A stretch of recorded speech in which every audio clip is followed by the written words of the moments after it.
제가 오늘 말씀을 나눌 한 사람이 있는데요. 그 사람의 이름이 들어봤을 거예요. 베드로라고 해요. 베드로. 영어 이름으로는 피터 그래요. 베드로의 옛날 이름은 시몬 그래요. 시몬. 여러 가지 이름이 있는데 이 베드로가 지금도 이스라엘 그가 살던 동네 본고장으로 가면 베드로 이름으로 딴 건물 지역 많아요. 그중에 가장 대표적인 게 뭐냐면 이스라엘에 가면 반드시 이걸 먹어야 된다라고 말하는 게 있는데 사진 한번 보실까요? 이거예요. 이게 뭐냐면 베드로 물고기라고 그래요. 베드로가 잡았을 거다 이렇게 생각하는 물고기, 아마 갈릴리 바다에서 제일 많은 나는 물고기일 거예요. 이걸 어떻게 요리하냐면 그 다음 사실 보면 이렇게 요리해서 먹어요. 배가 살살 고프십니까? 오늘 점심 댁에 가시면 꼭 생선 구워 드십시오. 베드로 하면 물고기가 유명해요. 왜냐? 베드로는 물고기 잡다가 예수님을 만났거든요. 그런데 이 스토리가 참 반전이 있는 게 뭐냐면 막 잘 되고 뭔가 극적이고 뭔가 행운으로 온 게 아니라 이 물고기를 잡는 사연이 굉장히 허무했어요. 허탈한 상황에서 일어난 사건이었어요. 그래서 우리에게 참 의미심장해요. 베드로는 갈릴리 지역 이스라엘 지방에서 30년 정도 어부 생활을 했으니까 베테랑이죠. 그는 고기를 잘 잡는 사람이에요. 그러나 우리는 잘 알죠. 고기 어부지를 30년 했다고 해서 매번 나갈 때마다 만선일까요? 그렇지 않아요. 고기가 마음대로 되지 않아요.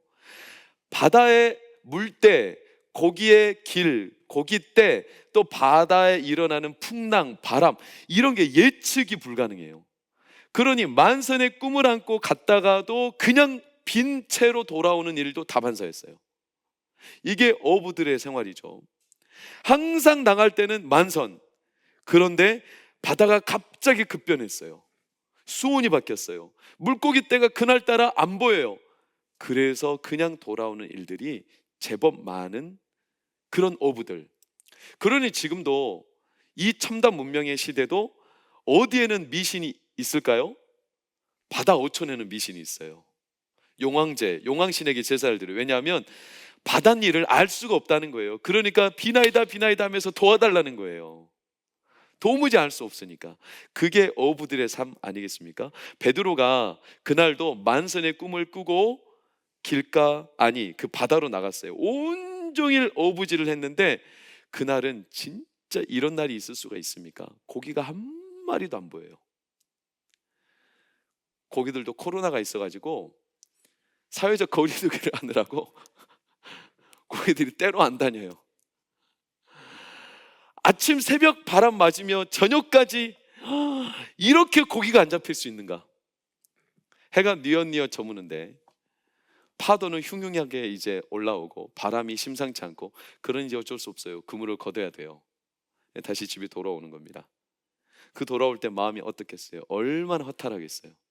집에 돌아가면 처자식들, 자기가 먹여 살려야 되는 식구들이 제법 많을 텐데 얼마나. 사실 이런 삶이 우리에게도 비슷한 일들이 제법 많이 일어나요. 살다 보면. 어니스트 허밍웨이라는 사람이 쓴 소설이 노인과 바다라는 소설이 있는데 이 소설이 아주 유명한 소설이잖아요. 세계적인 명작입니다. 이게 명작이 된 이유가 사실은 사람들의 공감대가 아주 깊기 때문에 그렇죠. 이 노인이 바다에 청새치를 낚으러 갔는데 웬만하면 잘 잡지 못해요. 근데 어느 날 진짜 하나님이 도우셨을까요? 청새치 어마어마한 사이즈를 딱 낚았어요. 이걸 가지고 한참을 씨름하며 사력을 다해 이 노인네가 이걸 잡아야 돼요. 이제 그래서 몇 시간이고 사투를 벌이다가 결국 잡았어요. 그래가지고 청새치를 밧줄로 묶어서 배 뒤편에다가 배 뒤쪽에 묶어놓고 이제 끌고 오는 거예요. 너무 무거우니까 들어 올릴 수는 없고 끌고 와요. 야, 이제 내가 복귀하면 항구에 들어가면 사람들이 환호를 지르고 이웃 사람들 막 나를 우러러 보며 개선장군처럼 나를 이렇게 부러워할 텐데 하는 기쁨 가득한 얼굴. 그래서 항구에 딱 도착했는데 밧줄을 딱 당겨 보니까 웬걸요? 거기서 끌려 나오는 것은 뼈만 앙상한 청새치, 살점이 다 떨어져 나가버린. 왜? 오다가 이 청새치의 핏물이 바다를 적시면서 상어떼가 득달같이 달려들어가지고 다 살점을 뜯어 먹어버린 거예요. 그러니 오는 길에 싹 날려버렸어요. 평생을 그런 고기 잡을 수도 없고 죽을 힘을 다해서 사투를 벌여 고기를 낚았는데 이것마저도 돌아오는 길에 다 바람처럼 날아가 버렸다. 그러니 그 노인의 심정이 어떻겠습니까? 그러니 이 심정을 읽는 사람들이 공감하지 않겠습니까? 그러니 노인과 바다라는 이 작품이 많은 이들에게 어마어마한 공감대를 불러일으켰죠. 왜? 사람들이 평생 인생을 사는데 열심히 달려왔는데 나중에 땡겨보니까 자기에게 남은 게 앙상한 뼈밖에 없더라는 거예요. 남은 게 뭐냐 도대체. 그러면서 허탈감, 허무함에 붙들리는 사람들의 마음이 얼마나 가슴 깊이 밀려왔을까. 베드로도 그날 고기가 한 마리도 안 잡히니까 마음이 너무 허무해요. 그래서 오늘 2절을 보면 그가 와서 그물을 씻잖아요. 어떻게 씻었겠어요? 얼마나 오만상을 찌푸리면서 마음이 썩어 들어가며 그물을 찢고 싶은 마음이 얼마나 많았겠습니까? 저도요, 가끔씩 집에서 설거지 소리를 들을 때 설거지 소리만 들어도 그분의 심경을 알 수가 있습니다. 우리 남편분들 다 알 수 있지 않습니까? 어떨 때는 설거지 소리가 맑은 소리 막 나요. 얼마나 청명하지 몰라요. 그런데 어느 날은요, 설거지 소리가 저에게 너는 뭐하냐 하면서 쨍그랑하는 것처럼 들려요. 심경이 드러나는 거죠. 불편한 거예요. 그리고 허탈함, 허무감이 막 묻어나오는. 사랑하는 여러분, 이렇게 그물을 씻고 있는 베드로 그 곁에서 한 사람이 계셨는데 그분이 누구냐면 3절에 보니까 예수께서 한 배에 오르시니 그 배는 누구의 배요? 시몬이라는 사람이래요. 이 시몬이 누굴까요? 베드로입니다. 베드로의 배에 예수님이 올라가셔서 오늘 저처럼 설교하고 계셨어요. 베드로는 그 설교 소리가 들리겠어요? 안 들리겠어요? 안 들리죠. 자기 생각에 빠져있고 자기 완전히 허무함에 갇혀있는데 누가 그 소리가 들리겠습니까? 안 들려요. 빨리 이거 정리하고 집에 갈 생각밖에 없어요. 피곤이 상겹해요. 빨리 들어가 그냥 눕고 싶어요. 근데 예수님이 눈치도 없이 4절에 베드로한테 뭘 요구하시냐면 말씀을 마치시고 시몬에게 이르시되, 같이 읽어볼까요? 시작. 깊은 데로 가서 그물을 내려 고기를 잡으라. 말도 안 되는 이 요구를 하시는 거예요. 아니, 지금 어떤 상황인데요? 그물 다 씻었잖아요. 그 온종일 고기 낚으려고 했지만 고기 한 마리도 안 나오잖아요. 오늘은 날이 아니에요. 다시 나간다고 고기가 나오겠어요, 갑자기? 그런데 예수님은 이 이상한 눈치 없이, 그런데 베드로가 이걸 거절하기가 어려운 거예요. 왜냐? 베드로가 사실은요, 예수님과 구면이거든요. 누가복음, 오늘 읽은 말씀이 5장인데 누가복음 4장을 보면 예수님과 베드로가 만난 장면이 있어요. 그게 뭐냐면 베드로의 장모님이 아프실 때 예수님이 기적적으로 베드로의 장모님의 병을 치료해 줘요. 그러니 신세를 졌죠. 베드로는 의리파입니다. 그래서 신세지고는 못 사는 사람입니다. 그러니 예수님이 청을 하자 이게 정말로 싫어요. 귀찮아요. 그러니 베드로의 속내가 5절에 뭐라고 합니까?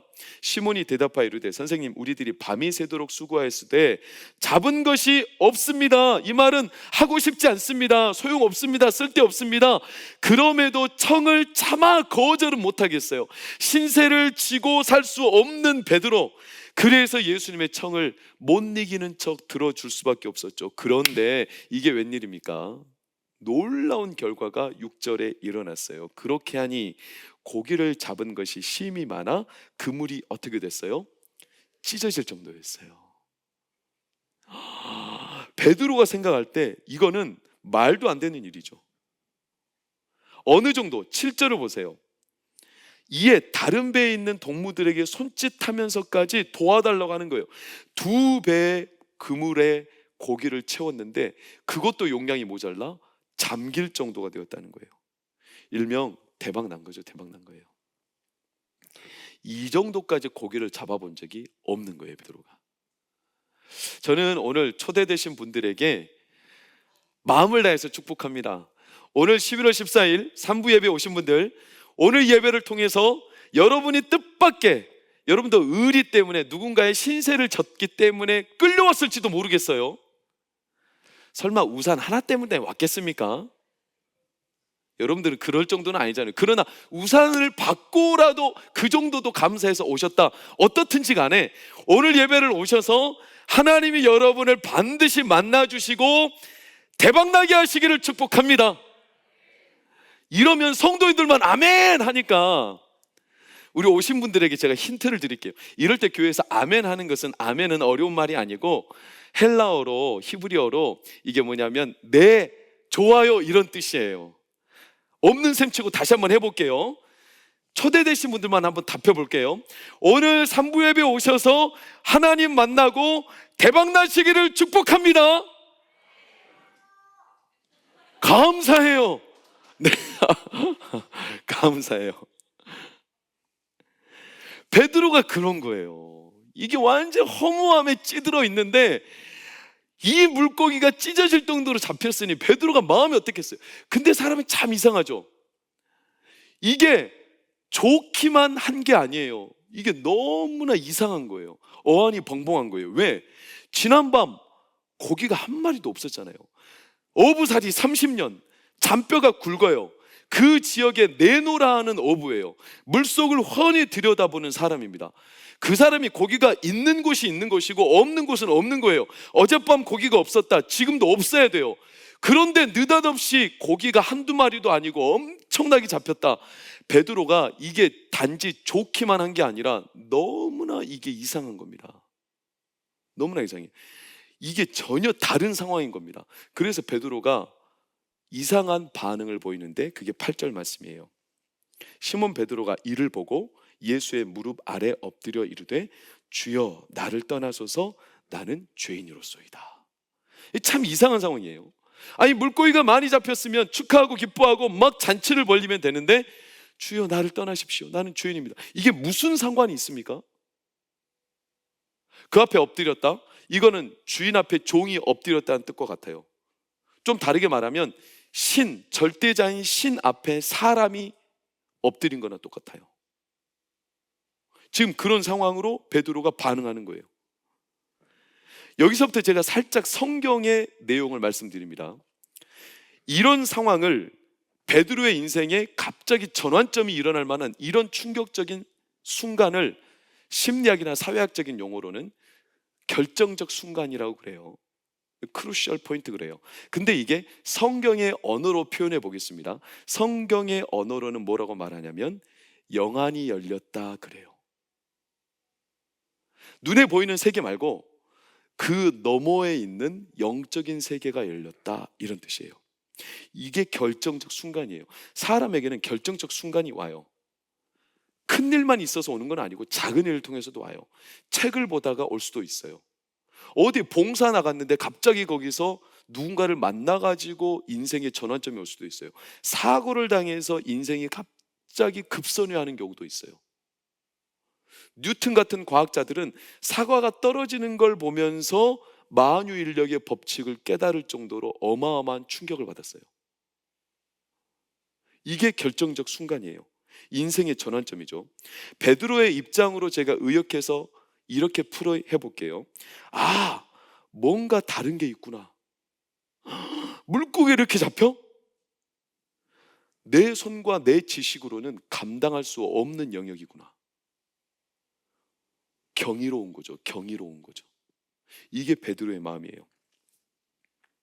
지난 11월 2일 제주 밤섬 갯바위에서 52세 된 현관철 씨가 낚시를 하다가 일생일대 결정적 순간을 만났어요.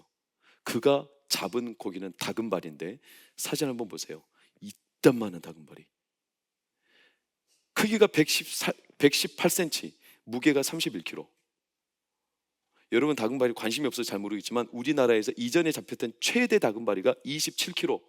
그게 회로 떴을 때 60인분, 1인분이 8만 원.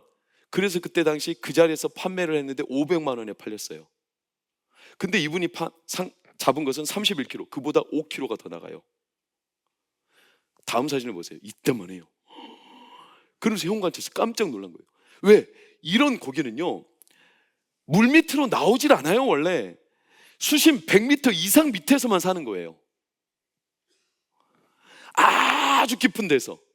그런 현관철 씨가 뭐라고 생각하냐면 이건 자기 영역, 자기 손을 벗어난 영역이라는 거죠. 신이 주신 기회가 아니면 잡을 수 없는, 평생 동안 잡을 수 없는 고기. 근데 우리 교회에서도 비슷한 사건이 있었어요. 저희 교회가 파송한 선교사님이 완도 보길도에 동광교회를 섬기는 변상호 목사님인데, 변상호 목사님이 동광교회로 파송이 되어서 그 지역을 섬기는데 어부들을 돕습니다.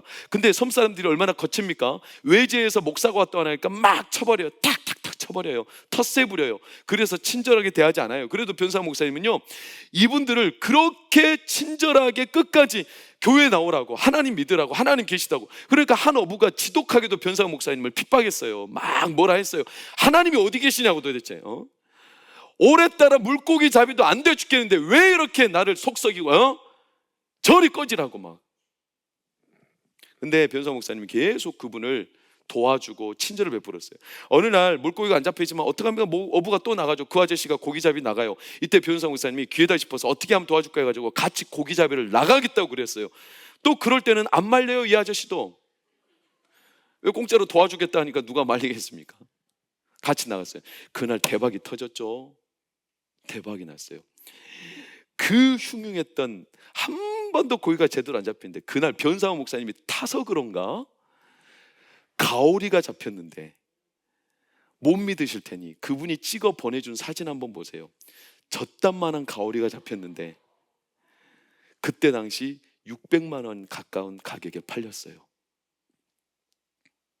그 아저씨가 말해요. 변사호 목사님 보면서, 야, 이 양반은 진짜 목사다. 동관교회 진짜 교회다. 그러면서 지금까지도 지는 교회는 안 나와요. 오늘 찔리라고 말씀드리는 거예요. 여러분, 이게 결정적인 순간들이에요. 저희 할아버지의 성함은 손자 복자 근자 손복근 씨예요. 지금은 소천하셨어요. 저희 아버지가 할아버지 간증을 해주신 거예요. 아버지가 예수를 홀로 믿었어요. 8남매 중에. 할아버지 할머니도 교회를 안 다녀요. 다 우상. 왜? 저희 할아버지 할머니 뒤에는 산 중턱에 현충사, 이순실을 섬기는 현충사가 있을 정도로 우상이 지배했던 섬이니까 완도 충무리 고군면 덕동리에 있었거든요. 그곳에서 우리 할아버지도 어부셨어요. 뭐 하셨냐? 김 하셨죠. 김양식. 근데 그날따라 그에 따라 김이 그렇게 안 된 거예요. 아버지는 예수님을 믿고 은혜를 받아서 이제 신학교에 가서 목사님이 되고 싶어요. 근데 할아버지가 예수님 안 받으니까 신학교에 가겠다는 소리도 못 하겠어요. 근데 얼마나 신학교에 가고 싶은지 신학교비를 달라고 하는데 아버지가 돈이 어디 있습니까? 할아버지가. 그런 돈 줄리 만무하죠. 그러는 가운데 아버지가 다니던 덕동교회가 건축을 하는데 아버지가 뭐라도 보태고 싶은 거예요. 근데 보탤 게 없잖아요. 자기 신학교 학비도 못 마련하는 주제인데 할아버지가 주겠습니까? 안 주잖아요. 그런데 뭐라도 하고 싶은 마음에 건축을 할 때 옆에다가 기둥으로 쓰는 이런 거푸집 마련하는 기둥, 이거라도 되고 싶어서 김 양식할 때 바닷가에다 꽂는 기둥이 있거든요. 그걸 할아버지 아버지가 이렇게 말하더라고요. 장말이라고 하더라고요. 장말이. 이 기둥을 갖다가 아버지가 할아버지한테 이거 좀 갖다 써도 됩니까? 뭐 하러 쓸 건데? 말 안 했어요. 혼날까 봐. 그리고 기둥을 갖다 쓰라니까 갖다 썼어요. 그리고 교회 건축하는데 기둥으로 썼어요. 교회 건축이 끝나고 이 기둥을 다시 갖다가 박았어요. 그리고 다시 김양식을 해요. 근데 그의 대박이 났죠. 이웃 사람들은 김양식이 그렇게 흉흉한데요, 아버지 간증이에요. 아버지. 그렇게 김이 안 되는데 그 당시 김이 한 톳이면 100장입니다. 100장에 그 당시 돈으로 500원입니다. 500원. 500원이 쌀 한 말 가격입니다. 근데 할아버지 양식장에서 나온 김이 얼마였냐면 무려 2,500톳. 쌀로는 2,500말. 80kg짜리 쌀이 250가마. 우리나라 돈으로 지금 환산하면 1억이 넘는 수익의 김이 나온 거예요. 하여튼 우리 성도님들은 배포가 커가지고 놀라지도 않고 남 얘기하니까 배 아파가지고, 할아버지가 그때부터 아버지를 인정하기 시작했대요. 이건 뭔가 자기의 영역과 안 닿는 일이 일어나는 거라는 거예요. 도무지 될 수가 없어요. 그럴 만하죠. 할아버지는 평생 바닷일 하신 분이 그거 판단 못 하겠어요? 올해는 농사가 되겠다 안 되겠다 이거 판단 못 하겠어요? 그런데 어떻게 그런 일이 되냐는 거예요. 그러니 그때부터 아버지를 인정하고, 저희 아버지는요 그때부터 할아버지 할머니 나 8남매들을 전도해서 하나님을 믿는 자녀로 다 이끌었어요. 사랑하는 여러분, 오늘 예배를 드리며 입질이 슬슬 옵니까? 이 경이감이 막 호기심이 막 일어납니까? 오늘 한번 오신 김에 하나님 앞에 기도해 보시기를 축복합니다. 이런 결정적 순간이 있다는 거예요. 만선이 된 게 중요한 게 아니라 하나님의 마음이 뭐냐면 그 순간 베드로를 만나고 싶은 거예요. 베드로는 지금 허무함에 쌓여가지고 도무지 하나님을 만날 틈이 없어요. 그러니 틈을 열어야죠. 하나님은 베드로에게 하나님을 알려주고 싶은 거예요. 그러니 만선이라는 예측 못할 어마어마한 사건을 벌리시면서 베드로는요, 그 만선의 기쁨이 아니라 하나님을 만나면서 그가 뭐라고 고백한 거냐면 나는 죄인입니다, 이렇게 고백한 거예요. 이게 이상한 고백 같지만 베드로가 한마디로 누구를 봐버린 거냐면 하나님을 만나버린 거예요. 영적 세계, 자기 손이 닿지 않는 영역. 예수님이 깊은 데로 그물을 던져라 했을 때 신세 지기 싫어서 의리로 울며 겨자 먹기로 그물을 던졌을지 모르지만 던지고 난 뒤에 그물이 찢어질 정도로 물고기가 올라올 때 베드로는 딱 직감했어요. 이건 내 영역이 아니라는 거예요.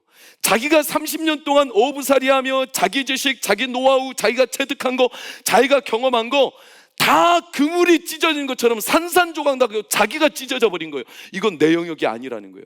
그러면서 그 찢어진 틈 사이로 하나님이 누구신가? 이분은 도대체 누군가? 나에게 그물을 던지란 이 사람은 도대체 누군가?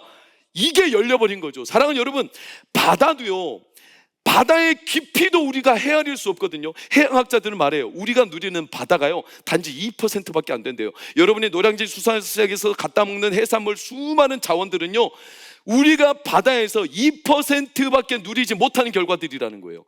그런데도 엄청나지 않습니까? 그럼 98%는 뭘까요?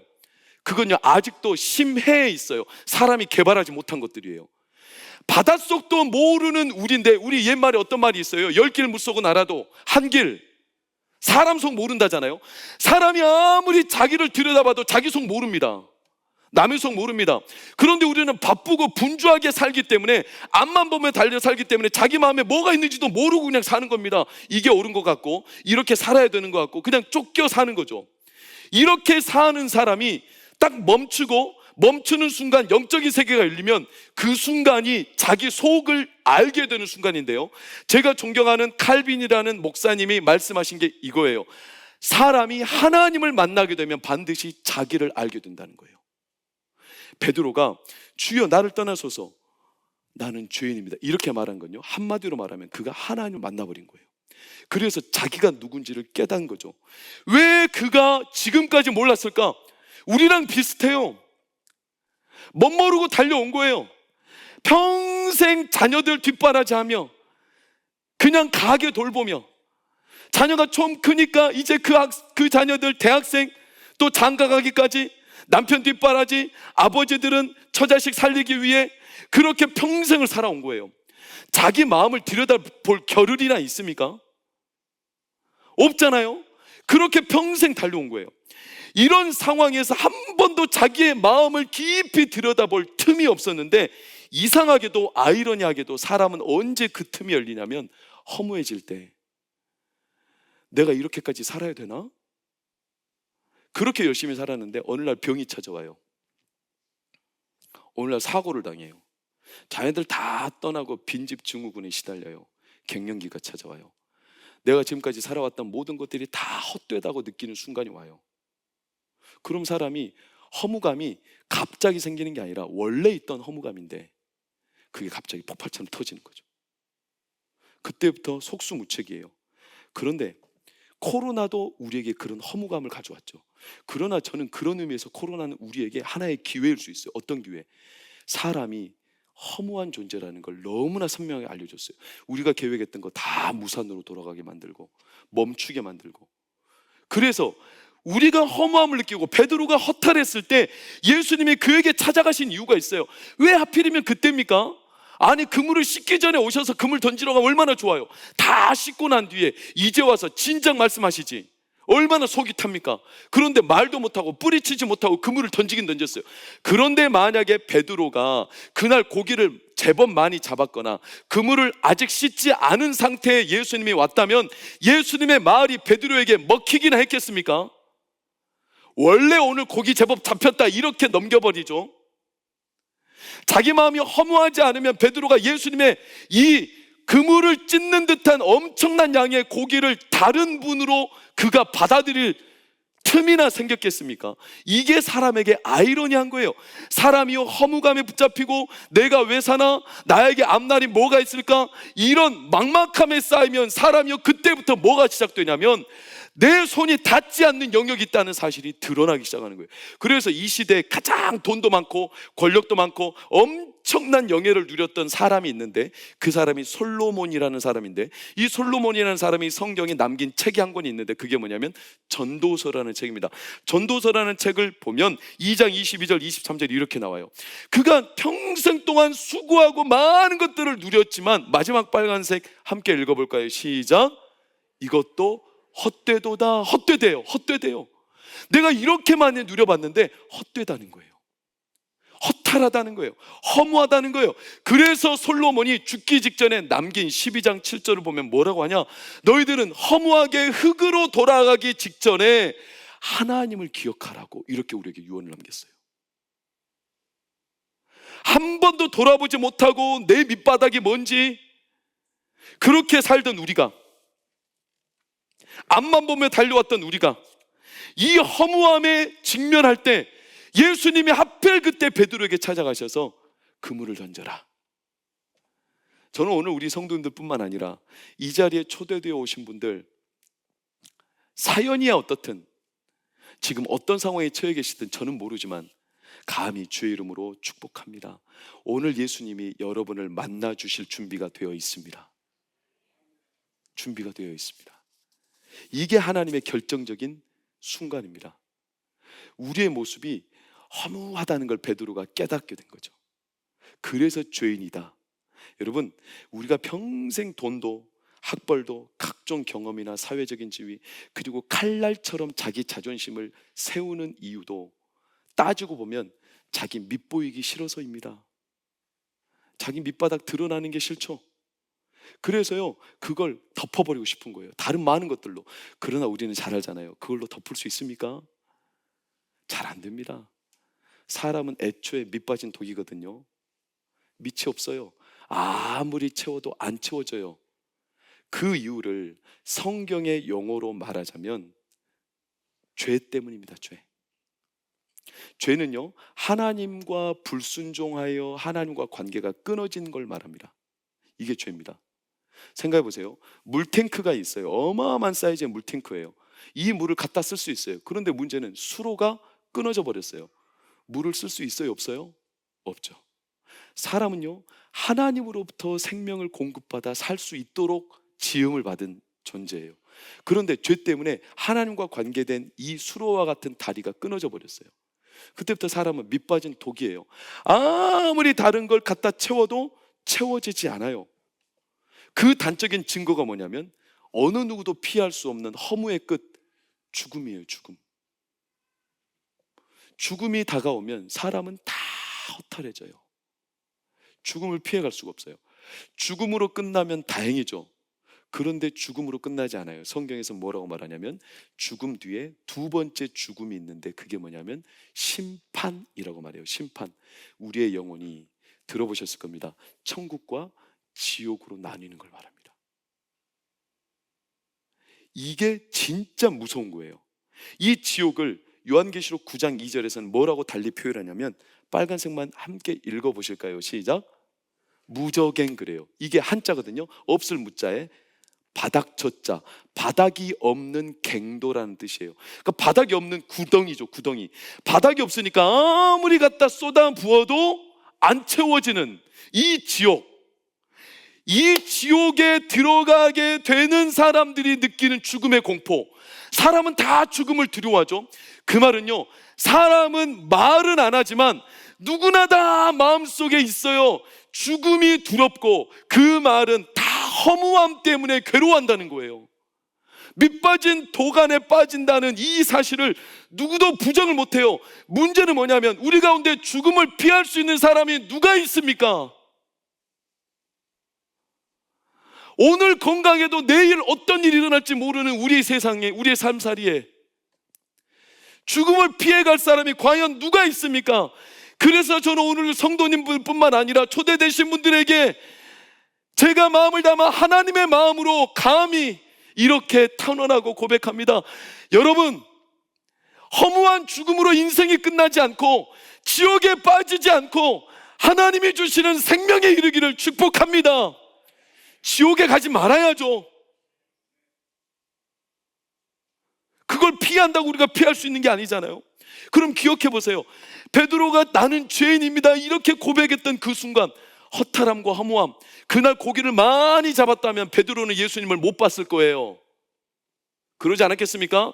근데 완전히 무너진 상황이라 베드로가 예수님을 볼 수 있었어요. 그 허무하고 허탈했던 그 순간 예수님이 곁에 계셨다는 거예요. 이게 우리에게 참 소망이 되는 거예요. 이게 우리에게 행복이죠. 어떤 행복이요? 사랑하는 여러분, 오늘 여러분들이 느끼는 허무함, 허탈감, 내 인생의 수많은 크고 작은 쓰디쓴 실패와 아픔들, 그걸 통해서 하나님은 우리를 만나 주십니다.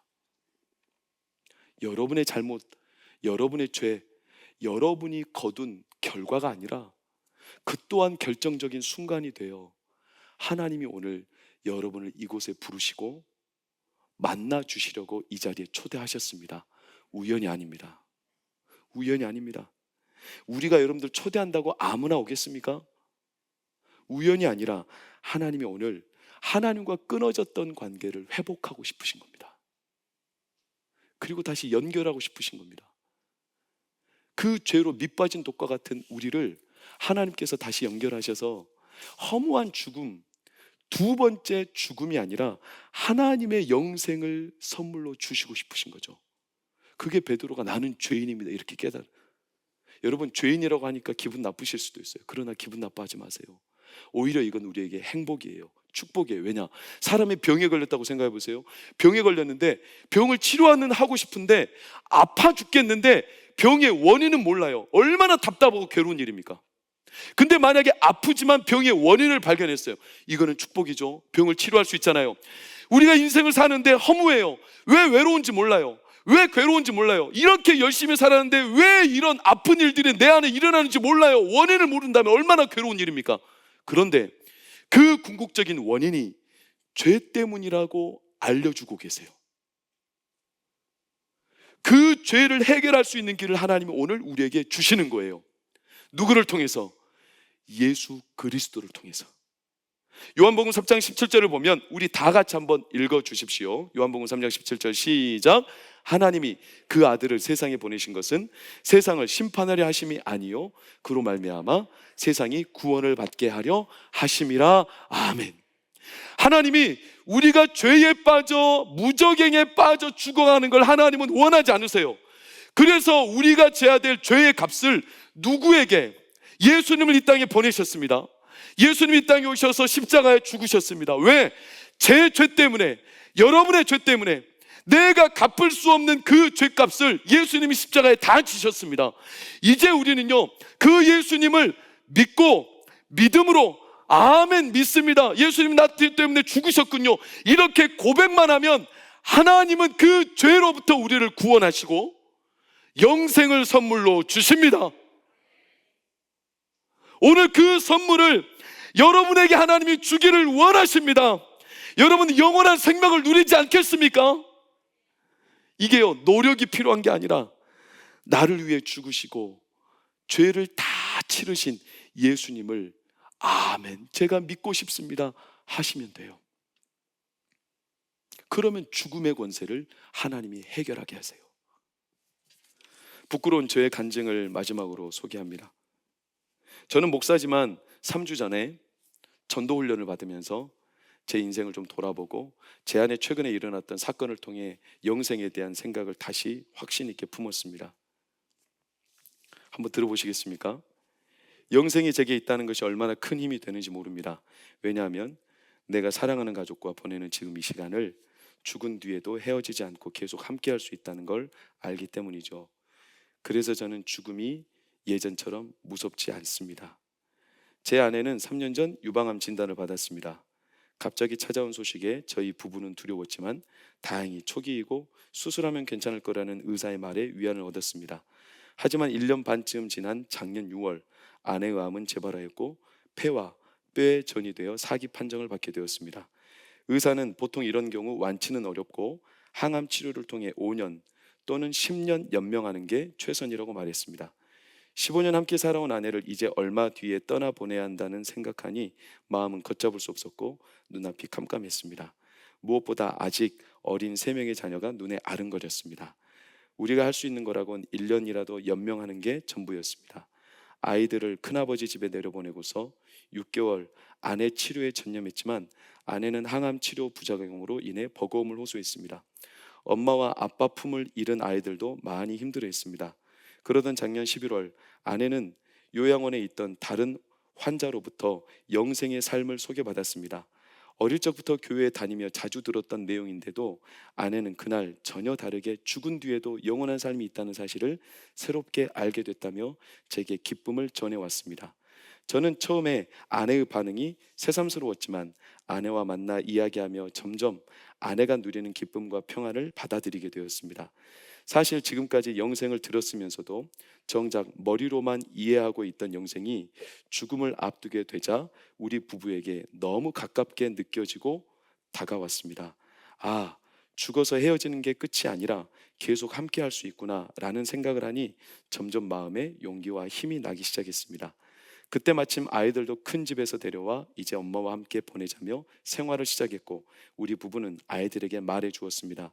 지금은 엄마가 아파서 혹시라도 우리 곁을 떠날 수 있지만 우리는 아주 헤어지는 게 아니라는 걸 말해 주었더니 아이들도 엄마를 더욱 소중히 여기고 아끼게 되었습니다. 더 기쁜 것은 그렇게 마음의 힘을 얻기 시작하면서 치료도 잘 되었습니다. 지난주 18차 항암을 마친 아내는 추가적인 전이 없이 폐에 전이된 암세포도 거의 사라지고 뼈도 나빠지지 않고 긍정적인 결과를 얻었습니다. 무엇보다 기쁜 것은 우리가 영생을 얻었기 때문에 만약 오늘이라도 이 세상을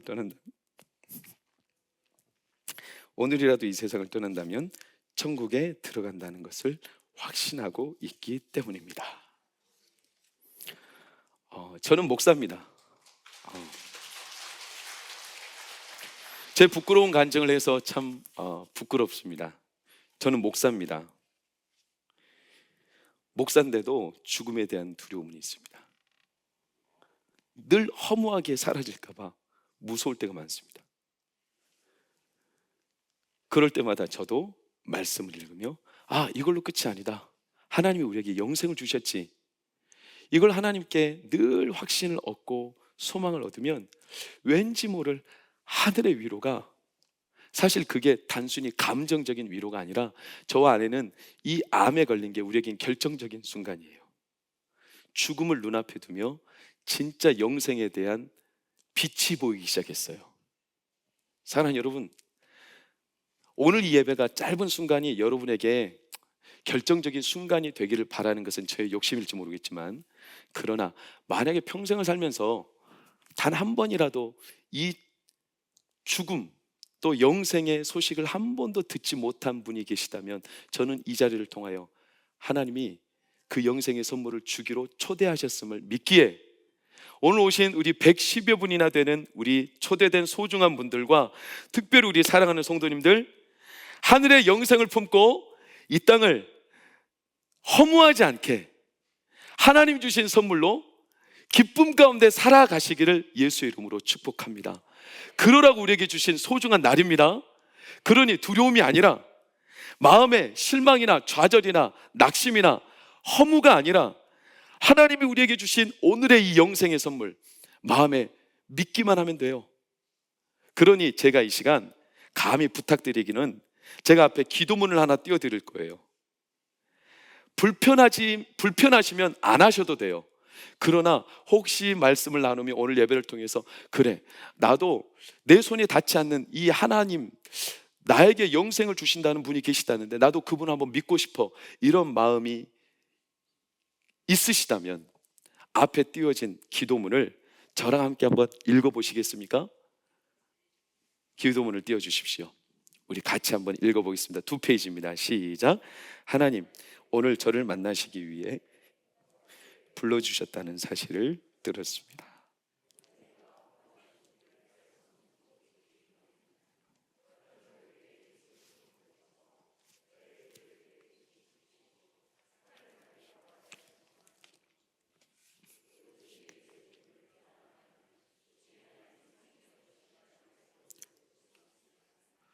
이 시간 제 마음에 들어오셔서 나의 아버지가 되어주시고 나를 하나님의 자녀로 삼아주세요. 아멘. 하나님이 여러분의 입술로 고백한 그 믿음의 고백을 들으시고 영생을 선물로 주십니다.